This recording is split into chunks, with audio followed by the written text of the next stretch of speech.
Welcome in, everyone. Welcome back to Adventures in Business Live. This is Amani, and there's Mandy with her hands talking to us. Mandy. Jazz hands. Yes. We're first going to start off the show by wishing you best of luck. We want the Cleveland Guardians to beat the New York Yankees in the ALCS. So that's when we're first going to start off the show. Are you going to be able to go to a game while you're back east? Okay, so for anybody listening or watching, we'll back it up for a second. I'm originally from Ohio. Most people watching, listening know that, but for those that don't, I am in my parents' spare bedroom upstairs in Cleveland, Ohio right now. I have a super interesting backdrop that I don't normally use, and I am wearing a Cleveland Guardians sweatshirt. So no, Amani, I will not go to a game while I'm here. It's all family all the time. We will be watching the game. In fact, tonight at 7:38 p.m., I will be watching with my dad and the mom in the family room. Exciting. And then we have a family wedding this weekend. And my gut instincts tell me that there will be TVs somewhere rolled out at the family wedding, which should happen in a sports town like Cleveland, and you make the playoffs. That should happen. So that's what will happen over here. All right. What so you're back is happening with you, Amani? We got to talk about IMAX. We just had IMAX. We had a big weekend. What's going on in your world? We had IMAX. So I spoke twice at IMAX, which was great. Manny was there in the audience for one of them. I saw Manny speak two times, right? Yep. Yes. Yep. I saw you speak twice. So we were busy last week. IMAX was very overwhelming. So many displays, so many exhibits, and my feet were still hurting. And it's like 4 days later. But we had a great week, very productive, great experience. After that, my weekend was pretty chill, right? What did I do? I can't even remember what I did, but it was pretty chill. Yeah. And then this week. How do you recover from that? Because I'm so curious. Re-entry is difficult, right? We all re-entered into the workplace again today. How do you recover from interacting with 15,000 people on a super loud trade show floor? What are your tactics? Usually I like to just take some time to be kind of by myself and just kind of recharge the battery, but I didn't really have much time to do that because I forget. I went to like a birthday party this weekend, and then I had training on Friday. And so, yeah, it was just, I watched a little football, but I was so sleepy. So I'm still trying to recover is what I'm saying. I didn't get enough rest. So yeah, that's what I do. What do you do? Well, normally I just sit in a dark room and stare at the wall. I have got to just debrief, but I wasn't able to do that because I went from Las Vegas to Ann Arbor, spent some time with my little sister, and it was amazing. Also, it was beautiful. The colors are beautiful. Right. And then I went from Ann Arbor to Toledo, Ohio, where I spent time with my best girlfriends here in Ohio, and it was 2 of their 50th birthday parties. So we just giggled like girls do, or like boys do. Just giggled like boys old pals do. Yeah. Boys don't giggle, but yes. Amani, you're going to giggle. You're going to giggle on this episode. I'm going to prove you wrong. They'll take my man card. So anyways, we giggled and now I've just been relaxing at mom and dad. So I'll get a bunch of that in this week. Yeah, I'll catch Okay. up. I'll catch up All with right. reentry. All right. Keep us posted. Now, Yeah. for our guest today, I'm so excited because we have someone who's done many of the jobs that we've done, particularly being general manager of a hotel and Yeah. grown up in the industry. So it's super exciting to just have this person. You might be wondering how I met her. I'm going to put her on the screen right now. So hold on. We're going to have, there's Christine Malfair. So welcome to the show here. And I'm going to give you a round of applause. Where's my little button? I have a special button that the round of applause. Hi, Christine. Welcome to the Thank show. Good to you. see you. Thanks so much, Mandy and Amani. It's great to be here and joining you today. Yes, yes. So we're excited to have you. For those I met Christine. We're both members of Brand Builders Group, and so we got to connect first in April at the Accelerator event back in April, and then we keep in touch and talk frequently. And Christine does some great work with hotels and all the things. But my first question, though, is can you share with us two things you miss about being a general manager and two things you don't miss about being a general manager of a hotel? Ooh, yeah, one for sure. Two things that I do miss is obviously like people, face-to-face interactions. After leaving the general manager's chair and starting Malfair marketing back in 2010, before the work from home thing was really a thing, I would say it's kind of answers the first and the second. There were times when I didn't love my office being referred to as the train station, where it was constant people in and out, coming for answers, sort of getting a ticket and moving on type thing. But, I actually missed that because it was very energizing. Yeah, you're kind of tired at the end of the day, but it was also very energizing to see everybody and be with people face to face. The other thing that I miss about it is, of course, the guests and really thinking about how can we like up our game, and I do think about that in marketing, and I don't think that I'll ever take that hat off, like because I'm still, when I'm working with hotels, we're still talking about guest experience. It's like, well, marketing doesn't really end because there's a thread or a through line of marketing. You make a promise and you have to see that promise through, and how well are we doing there. So, and then the other thing that I actually don't miss, and there'll be some GMs or anybody in the industry that had to do hiring, and it was just finding the right people and really service-centered people to get in the right seats on the bus, so to speak. And, change and turnover. I worked in a seasonal property. So we had, a lot of turnover. Like for ski season, we had a new group of avid ski team members come in from Australia and all over the world that wanted to come to this area to ski.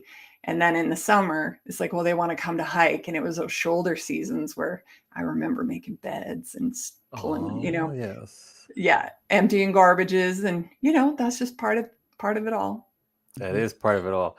Now, if I usually will introduce and share what you do, but I find what you do very unique. So if you were going to describe what you currently do to our audience, what's like the 30 or 60-second description? The elevator pitch, as they say. The elevator pitch. Well, having been a hotel manager before, my mission is to really save hotel managers and marketing managers, marketing, like just generally in the hotel, save time and money by delivering hotel marketing solutions. So whether that be working with the teams or taking it right off their desks.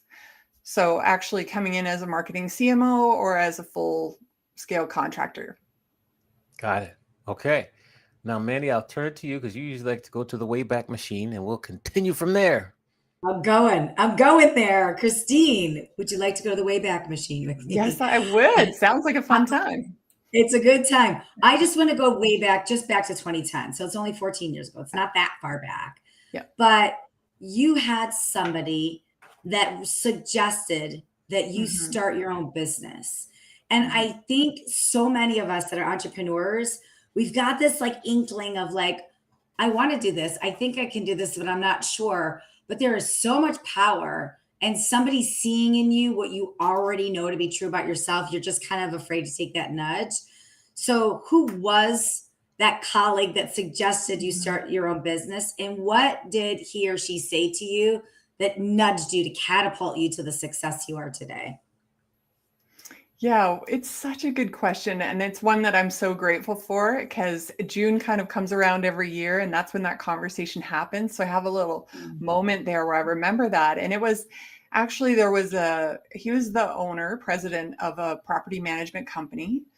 And he had several hotels in their portfolio. And I was the general manager at one of those hotels. And he said, like, I had been single for a number of years and working a lot as a GM. And on my days off, I like to golf and hike. So, I wasn't really like totally into dating. And then I met somebody and I needed to leave the GM seat and was going to move towns. And he said, we'd really like you to stay on with the hotel. And I said, well, how does that work? And he said, well, you were actually doing marketing then. And you could do it from wherever you are. I know you could. You're, a disciplined person. So he saw this quality characteristic, and I was like, oh, okay. Well, yes. To your point, you're like, this is new, and this work from home thing, and it was just such a brain scramble. It was like, what does that all look like? But then it was like, yes, actually, if there's people like me, that was, at the time, digital marketing was just on a swell. It wasn't what it is today, but we were still in combination of what I call the classic marketing pieces and the digital marketing pieces. And I had been doing all of that for the hotel. And so I thought, how can I do this somewhere else? And I thought, well, it's pretty easy. I just take a computer and change desks, was more or less. So his message was really, you could do it here, but you could also do it for a couple of my other properties too. And he said, because their GMs are in the same boat that you were in. And I thought, wow, okay. Yeah, like I could really help them because I was them just like a month ago. So, yeah. How did that inform you? So you go from one side of the business to the other side. And I relate to this, right? I was on the hotel side for years and now I'm on the client side. How was that transition for you going from the decision maker about marketing to pitching the marketing? And what were some speed bumps that you had at the very beginning that you might want to share with people to save a little time for them? Yeah. Mostly around systems, like personal systems. I created, my own personal system or way of working. Before all the advancements of recent technology that support systems now. But back then, I remember a lot of it was on paper and pen, and it was committing to, it sounds funny, but when you go from a GM seat to all of a sudden work from home, everybody's like, yeah, that's so great. You get to work in your pajamas. And I remember one of my first rules in transitioning out of that role was hair, makeup, get dressed, like as if your client is going to knock on the door, and you've got to answer the door. So you still have that, GM's train station, you're still ready for it, but yeah, nobody's coming to knock, but you're still prepared. And I think that influences the work that you do too. Yeah. It makes you sit up a little straighter, makes you speak a little better, right? Yeah. I agree. Yeah. We gotta say hello to Mercedes Montijo. Hope I said your name right in the audience. Hi, Mercedes.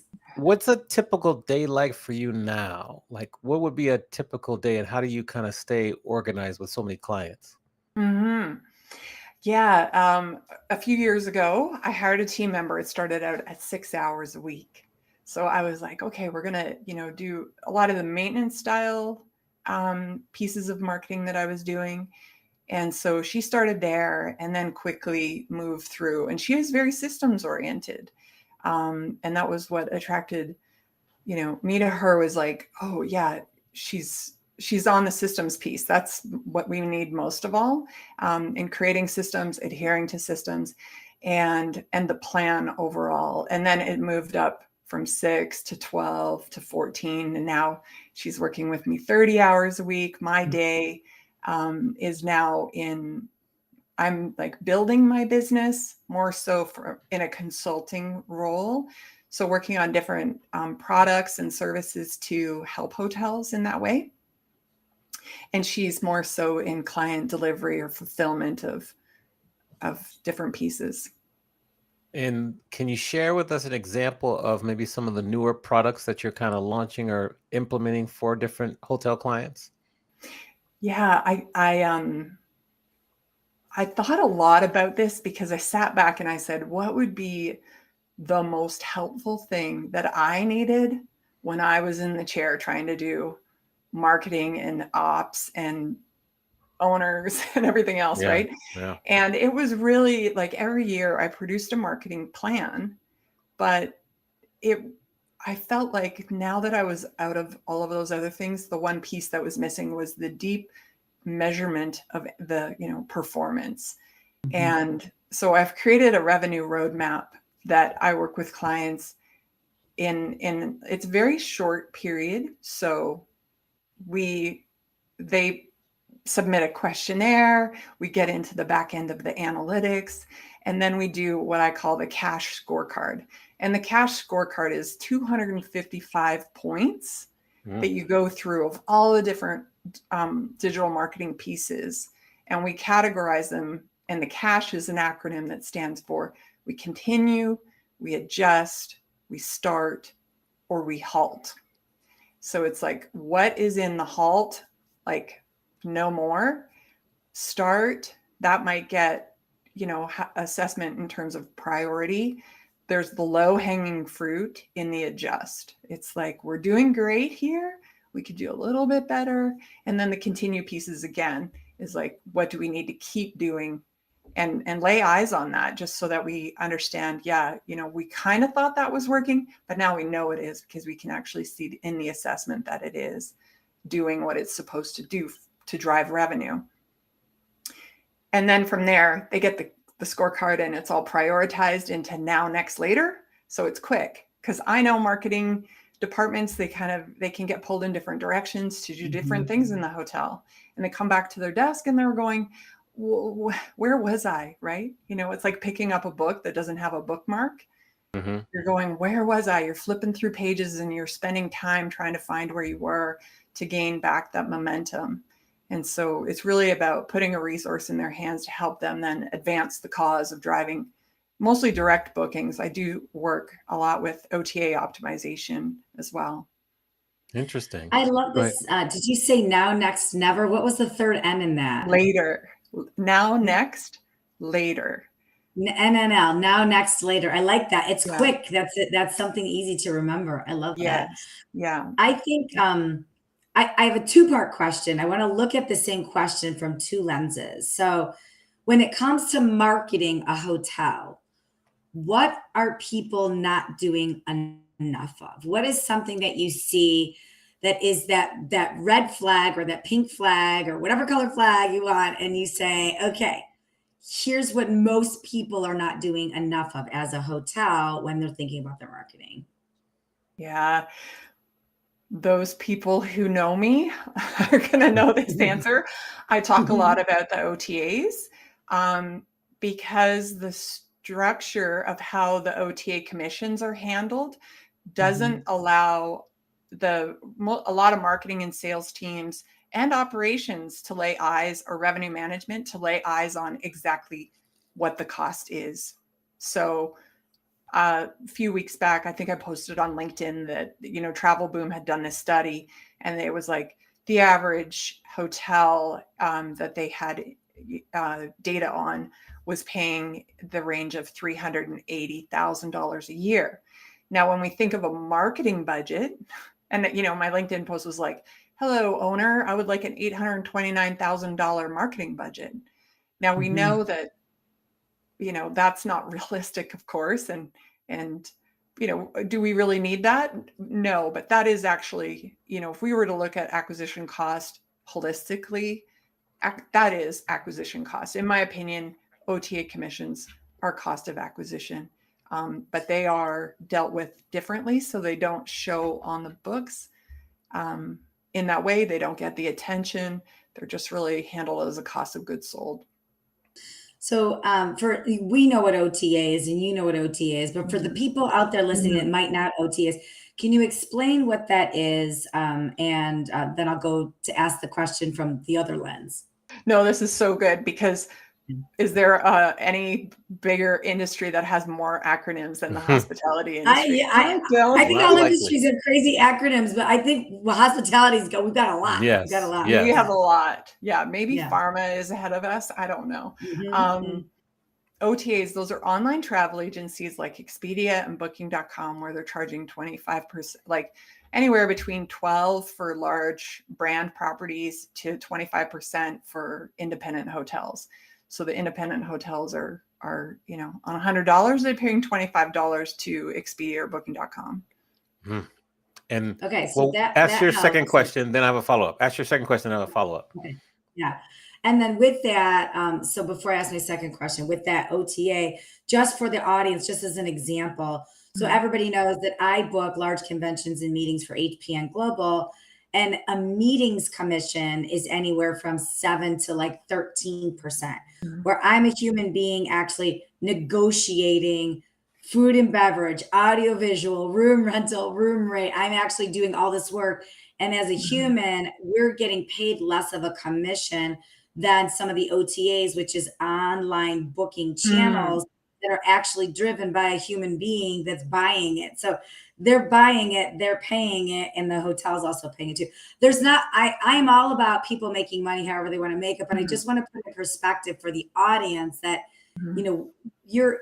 I'm my guess, and correct me if I'm wrong, a hotel would probably feel not bad at all about paying commission to a third-party agency, bringing a group in, knowing all the work they're doing, then cringe a little bit about paying double that commission where there's not as much work being done. Now that's important.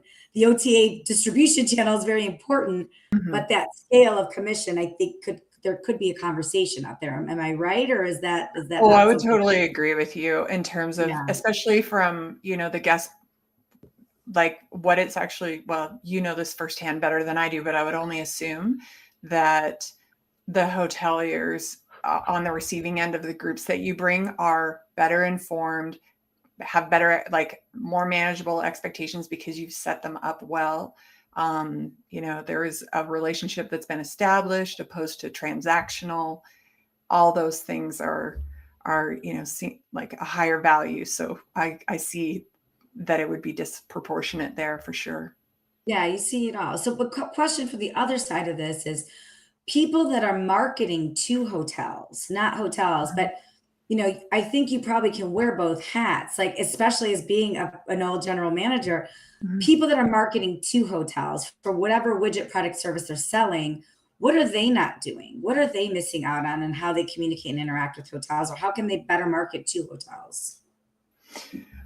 Yeah, I experienced this one myself. It's such a good question. And I'm seeing I'm making good connections recently with different vendors, and I think that's what you're referencing, Mandy, is people who need to sell to hotels. Is that, yeah. So a real partnership, sort of, taking a posture of partnership, I think is so important, because from there, when you understand, when you have a bit of a, again, partner of posture or posture of partnership, you're going to listen and you're going to ask questions. And it's like sales 101, like talk less, listen more. And I've been in these, vendor scenarios, because part of my job is to reduce risk for my clients. So I gather all this information and I do different demos on different pieces of software as it relates to marketing to reduce that risk. And some of them just come in blazing, talk. And then what do you think? That's their first question. And so I think, there's definitely let's step back, ask me what I like. And then, let's start there. What do you actually need? And then help the client or help the hotelier understand what they don't know, maybe some areas that they haven't thought of for your product or your service, and just work from a relational standpoint on that. I love that. Ask the question, what do you not know that you want to know? Just, Mhm. and then zip it and let them answer. That's really powerful. Thank you. Mhm. If we go back to the OTA example that you were sharing, what would be the solution you would recommend? Like instead of a hotel paying, 25% independent hotel, 24% to the OTA, what's a solution that you might recommend?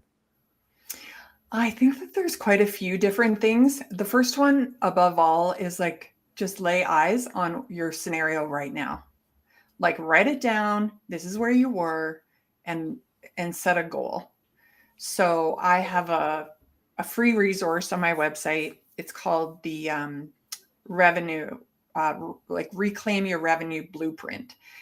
In that it has a cash calculator, so you can put in your different revenue volumes per market segment in your hotel, and it will tell you how much you could peel back, like 10% of your rooms from the OTAs equals this much money to your bottom line. It's a very quick way to calculate it. So I think that's step one.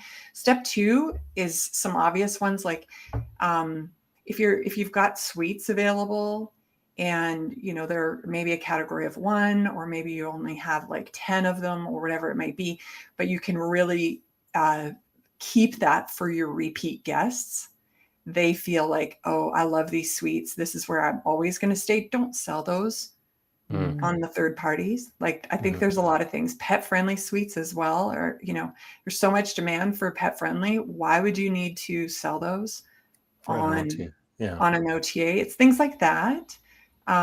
Look where your demand, maybe in room category. Of course, time of year, that's revenue management 101, based on, supply and demand. Yeah. And then another one is like, just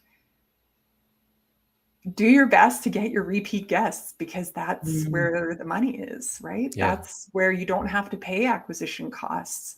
So if you have an OTA guest coming in once, that's okay. They get introduced to your property, but it's when you pay that OTA over and over and over for the same guest that I think hoteliers could probably lean in a little bit more and find that. And the data is getting good, and there's lots of good software out there that's helping get data into the CRMs. And Right. Now, if you were to go back, I'm going to ask this question twice. I'm going to ask it once now and once later. But if you were to go back to 2010 and say you were relaunching your business, what would you do differently? How would you approach it differently? Oh, that's such a good question. What would I do differently? Well, I think at the time I really, to be honest, I didn't really I didn't really know exactly what to charge. There wasn't a lot of, people doing what I was doing out there. So there wasn't a lot of, I couldn't look left or right or find. It wasn't as easy as it is now, I think. To find that would be one. And the second one is like, just document, write down what I do. Like, that's really one of the stages I'm in right now. Is, yes, we have the systems, but it's getting all the playbooks and everything how we do what we do. Interesting. Yeah. What have you learned, and what advice can you give our audience about pricing and kind of sticking to your worth that you've learned over the past 14 and a half years? Oh, we're in the deep end now. That's where we go. Let's go. I used to, I think I always looked at it kind of as from a GM's, like, it's really hard to shed, a little bit of your former mindset, right? And one of the things that I look at the pricing and I say, how many rooms would this be? Like, because that's how a GM thinks, right? That's how I used to think. I used to look at it and say, how many room nights do I have to, like, where's my ROI? How long is my return, right? When am I going to see this? And, we know a lot about speed and return, and we want to be there. And I think that when you have a really, really good product and service and you're in demand, then your return rate is great. So you should have great prices you should have prices that work for the guest or for the client, that they can get their return rate quickly. The value's there for them, but it's also there for you to be in partnership with them. Okay. Interesting. I love that about pricing, because I think so many times entrepreneurs that are going from the corporate world to the on their own world think, how do I price this? How much money do I want to make? What is my time worth? But Mm-hmm. that only serves one part of it, right? And the most important part are the customers. So if you look at it from the lens of how does this serve the customer? What is this worth to the customer? That's how much I'm going to charge. I love, that's a real flipped way to look at it. And I think it's the right way, especially in the hospitality business. I love that. That's a really really good nugget. I have a flash fire thing I want to do with you, but first I want to just triple check. So when you are doing hotel marketing for somebody, are you doing the business transient? You're advising on business transient, leisure, catering, food and beverage group. Are you advising on all of the marketing streams, all the revenue streams, or are there any revenue streams you're not advising on? Great. I am pretty much all in on leisure. Okay. And I think that there's obviously some crossover into the website touches all segments. Email marketing can touch all segments, social as well. But in terms of the areas where I like to go deeper in terms of guest experience or delivery or sort of putting together offers for hotels, it would be in the leisure category. That's a great question. Okay. I'm going to hang there, but I'm going to ask a couple more questions. If you don't know the answer, that's okay. But Okay. flash fire. So for the audience, for the hotel operator that's out there listening and they want to elevate their hotel marketing, what is one thing they can do better in each segment? So we'll start with leisure, but I'm going to go to all of them. One thing off the top of your head they think they can do better. Gosh, it's hard because I'm going to say the same for all of them. And I'm going to, in leisure, one thing that they could do better, I think, take notice of how your guests use your spaces. Because I think that there's opportunities in every single space to not only surprise and delight, but to also earn, to have a little increase the guest spend during their stay. There's some great opportunities for poolside. I wrote in a newsletter a while ago, like a popsicle cart showing up poolside. That's a winner for everybody. There's things that you can do in your lobby to help people at the time that they're there, different times of day. I think it's just taking notice of really what your guests are doing and maybe where friction is showing up in different spaces. Very wise. So you kind of hit it, because I was going to go group, food and beverage, BT, but you just hit everything. What is a story about, because you talked earlier about the best way to get more customers is just to take care of your existing customers, whether that's upgrading them to a suite or really paying attention to their needs. Can you think of a story where a hotel nailed it and they are just doing a great job? You don't have to name the hotel, but they're doing just a great job at just keeping repeat customers over and over again. Give an example. Yeah. I work with it's a seasonal property. So they always want, they want to be the choice. And the goal with that property is really to be a category of one. And they're in a destination. So they do have competitors and they're a resort. So there are other resorts around there. We're working on being a category of one. And that comes with differentiation. And one thing that they do really well is when people are leaving, they have an exchange either in person, via text, or an email. And it goes beyond just, hey, do you want to book again? So it really is, there's somebody who's been managing this. And I think that there's technology out there that's going to help automate this, which will be great for them, and design it in a way that sort of mirrors what that human experience has been, but really going personal getting personal on that re-invite has been one of the pieces. And then I just remember this really funny story of somebody saying, like, they put in their, they got a pre-arrival email and they said, is there anything that we could do to, in advance of your stay? Pretty common question, right? And we don't often see responses to that. Like, a lot of people are like, no, we'll just know when we get there and we'll just go to the front desk. But this one guest said, yeah, it would be great if I could go on vacation with The Rock. And that was like, yeah, okay, The Rock. And so we thought, well, this is fun. What can we do? And I remember sharing, like, so we put a picture of The Rock, Dwayne Johnson, in a frame on the bedside table. So, I mean, we couldn't get The Rock quite, but we still they came close. And they just thought that was hilarious. And I know that there's lots of stories, and it's not one that you can do for everybody, but it's just trying to find those times when you can really do something amazing like that. Yeah. And of course, I love that. And social and they tag the hotel, I bet.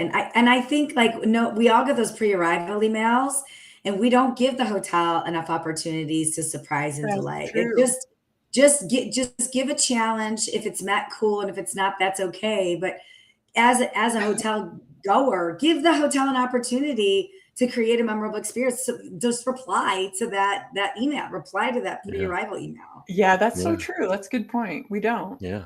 Shout out to William Roberts tuning in. Thank you for your comment there. Appreciate it on the Facebook. Now we've come to the time of the show where we want to flip the script. So we're going to let you ask both myself and Mandy any question you like. Nothing is out of bounds. So who would you like to ask a question to first? Well, I'm going to ask a question to Mandy, because we're just sort of like, in terms of events and experiences, and particularly in food and beverage, because it's not something I'm in often, but I am, like, what is the most, how do you meet expectation or exceed expectations in food and beverage as an event planner? Like, yeah, I mean, from a hotel standpoint, a venue standpoint, it's not that hard. It really is not that hard. It is, if there's any dietary restrictions at all, which now there are so many, right? Gluten-free, dairy-free, there's all these allergies. If there's anything like that, guide the customer. We're guiding so many of our hotels and venues on what to do. And I always feel like it should be the other way around. I shouldn't be guiding them. I am, because I want my guests to have a good experience.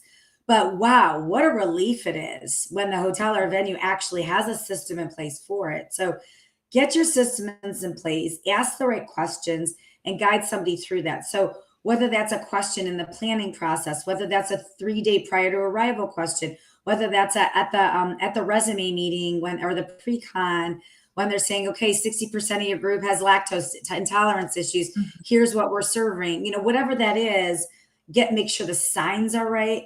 Make sure your staff knows what the alternative food options are. I cannot tell you how many times I've been to an event and I try and be gluten-free, dairy-free, and I'll be like, well, what is that? And nobody knows no banquet staff person knows what it is. The person that created the menu knows it, the chef knows it, but the average person, the heart of the event that are running the event, they don't know it. The people busing don't know it. And you've got to imagine, as an attendee, you're going to stop the first person you see in uniform. It's not always the chef. The chef's in the back cooking the food. So I think communicating that along the way, it really isn't that hard to do. Just, make sure you have systems in place, make sure everything is communicated, make sure the signage is right. And that's just for dietary restrictions. I mean, I could go on and on and on and on about like, don't give the vegetarians like this vegetable Napoleon, be more creative.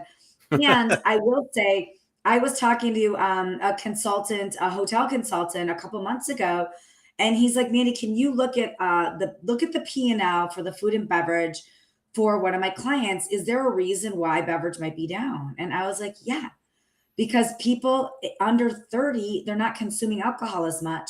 And your biggest profit margin is on alcohol.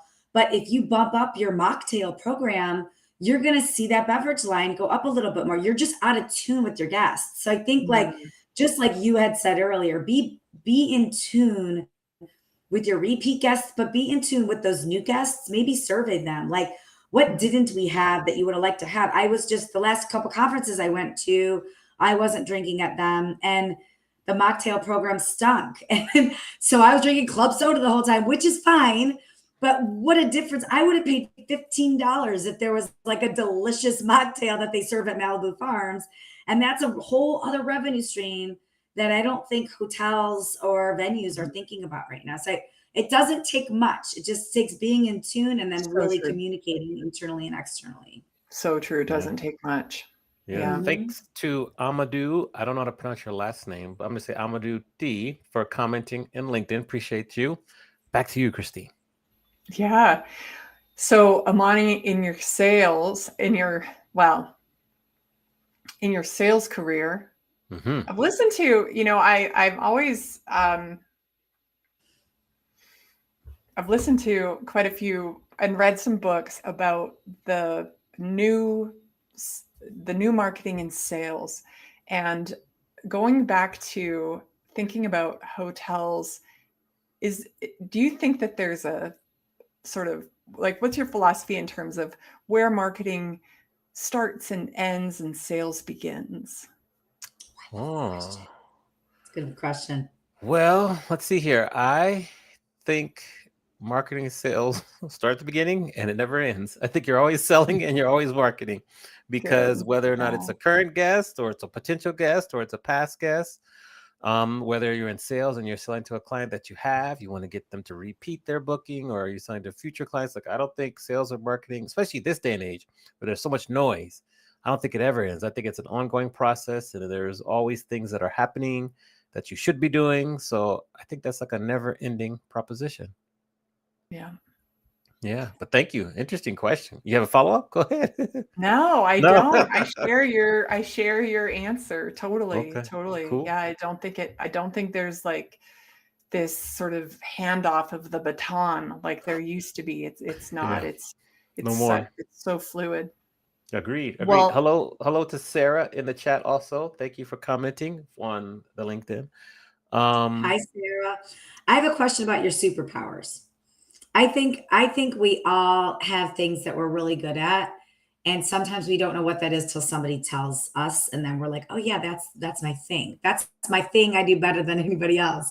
So what's your thing? What do you consider your superpower? What's something that you know more about than most people in a room? oh, the thing I know more about. I don't know. I don't know if this is a superpower. Definitely a characteristic that has served me in my entire life has been discipline. I am, yeah, it's not a fun word, but it's but like nobody wants to hear that. They're like, oh, discipline. But I remember like being a little kid and I, twirling my baton, and it was up every morning, and it was like, I'm going to do this thing. And I did it on roller skates someday to make it more fun, but I would say it's discipline. And then also just really trying to, like, it goes back to empathy. I think people who are able to, like, marketing and sales in particular really, in my opinion, requires a lot of empathy. It's the ability to put yourself in somebody else's shoes and perceive how they're experiencing things, So Okay.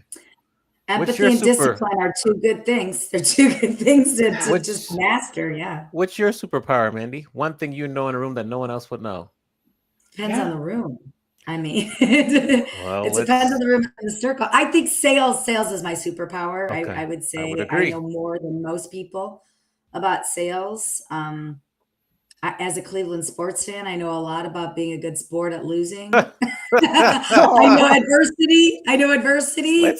Let's manifest some positive feelings as the Guardians go into their series. Let's not think about losing. What about you, Amadi? What's your superpower? Yeah, what's your superpower? Ooh, R&B groups. Yeah, you do. You know Yeah. what? I agree. Amani knows Yes. R&B groups. Yes, yes. That would be my superpower. Nice. Now, Nice. great question. What now we're gonna ask the second part of the previous question I asked you. If we could go back and let's see, like I'm gonna think back. So we're gonna go back to when did you call it college or university? When you were at Georgian College. Yes.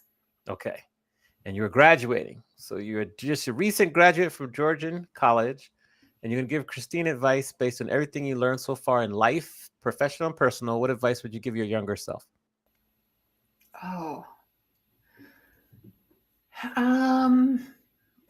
Trust yourself. Just Mm, trust yourself.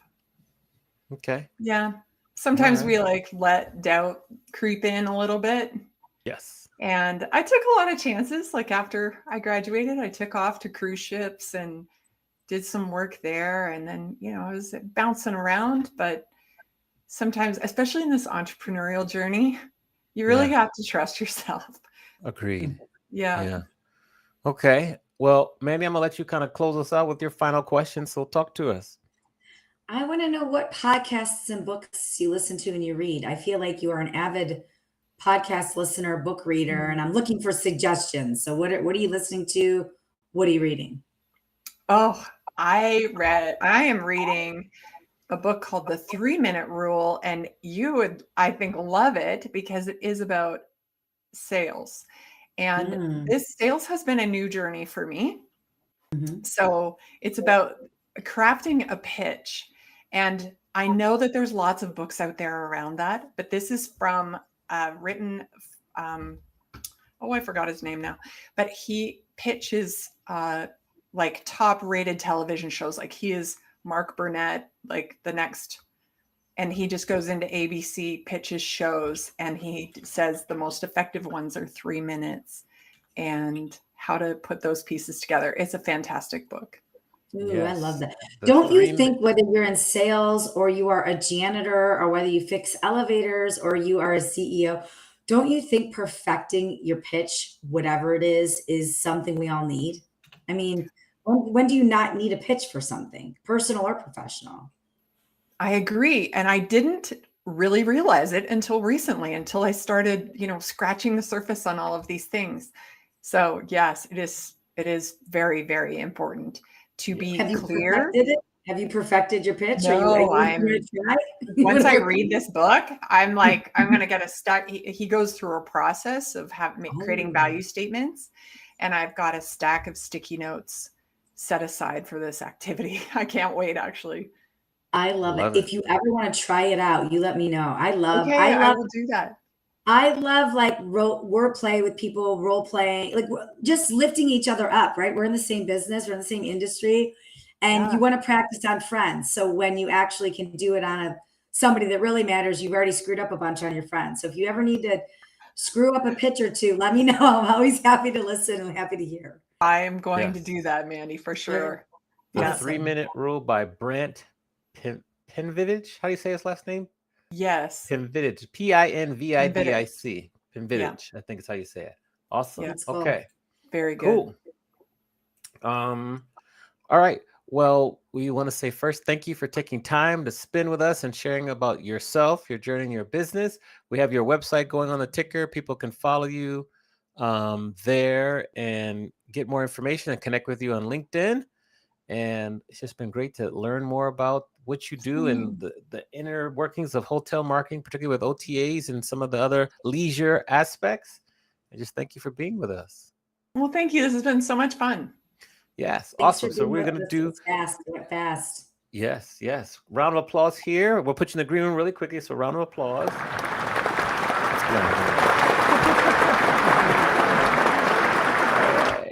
Okay, Mandy, we're all set. Who do we have to look forward to next week? Next week, we have Sarah Reuter with the Elevate Travel Company and Experiences, a new friend. New friend for Cool. me. I think you know her, but a new friend for me. Awesome. All right. Yeah. So in the audience, thank you for watching and listening. Please remember to rate, review, and subscribe. Your camera's going crazy there, Mandy. I And can tell. I don't know what's going on. I've got some Ohio cameras usually happening. yes. And continue to share the podcast with people and the video broadcast with people you know. Thanks to the live audience. We had lots of people chatting with us today. Thank you all. And we will see you all again the same time next week, 4 p.m. Eastern, 1 p.m. on the West. Take care and have a great week, everyone. Bye. Have a great week. Bye. Go Guardians.